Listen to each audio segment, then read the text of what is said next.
وخت لاکډاون صورتحال نه به تاسو خبرو چې لسونه تر د 1 بجې پورې سره د هغوی په مشکلاتو کې څونه اضافه شوې ده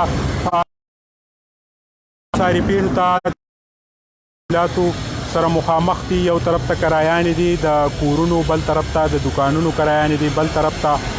د هغوی د بجلی او ټلیفون بلونه دي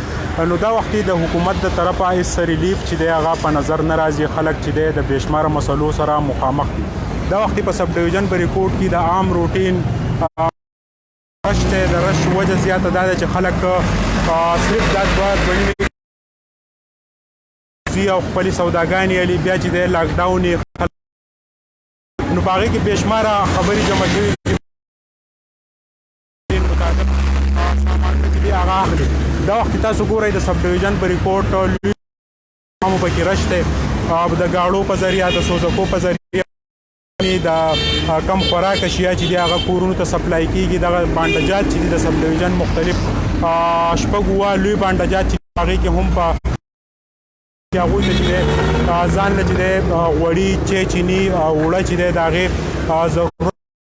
دا وخت د غوښې دوکانونه هم کولاو چې د هغې کې هم رش په نظر باندې راځي دغه شان دوکانونه کولاو دي چې په هغې کې هم رش په نظر راځي د سب ډیویژن بریکوټ لوی بازار چې دی هغه دا وخت تاسو هم په سکرین باندې ګورئ چې مختلفو دوکانونه چې دی کولاو دي تاسو بوزو پیر بابا روډ ته او تاسو ته د بریکوټ بازار ښیو چې په هغې کې صورتحال څه دی کوشش کوو چې د ملګرو سره خبرې هم وکړو خو دا وخت خلک ډېر زیات د پریشانۍ سره مخامخ دی خلک ډېر زیات پریشانه دی په هیڅ جوړ باندې پوهېږي نه ولې چې د حکومت د طرفه کله ډیټا کلیکټ کېږي کله ټایګر فورس جوړېږي کله مختلف چې دی وخت ضایع کېږي خو غریب خلک چې دی هغوی ته د هغوی په دهلیز باندې داسې هېڅ قسمه ریلیف چې دی هغه په نظر باندې نه راځي نو پکار دا دی چې لکه د حکومت د طرفه پوری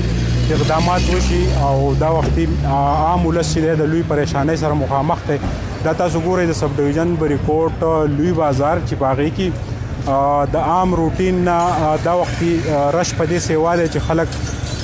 خپل ضرورت پوره کوي او د ګاړو په ذریعه باندې ځان له راشنې اوړه نور ضروریات چې دي هغه پوره کوي دا وختي د سب ډیویژن بریکوټ د دې بازار د صورتحال ګمبیر دی ډېر زیات په مشکلاتو کې دی او د سب ډیویژن بریکوټ خلک چې دي هغه دا وخت د لوی پریشانۍ سره مخامخ دي دا طرف که تاسو وینئ د ګاړو یو لوی رش دی د پیر بابا آزاد چوک چې دی دلته کې د فروټو لوی لوی دوکانونه دي دلته کې چې دی د سبزیانو دوکانونه دي په هغې کې د سب ډیویژن بریکوټ چې څومره بانډجات دي د هغې خلک چې دي هغه هم راغلي دي سوداګانې اخلي هغه خپل ضرورتونه پوره کوي د لاکډاون ټایم چې دی هغه پوره کېدو واله دی 1 غنټه او 15 منټ بیا به یو پیره چې دی د بریکوټ لاکډاون چې دی هغه شروع شي او لاکډاون دغه چې دی عمل د دې نه بعد بیا چې دی رش کم شي دغه ریپورټ چې هغه موږ تاسو سره شیر کوو تاسو په درانه خدمت کې دا صورتحال موږ تاسو ته کوو ما سهیل باچا له زما ملګري ریپورټر بختي روان او کیمرامین عزت حسین له راکړه اجازه ته الله پامه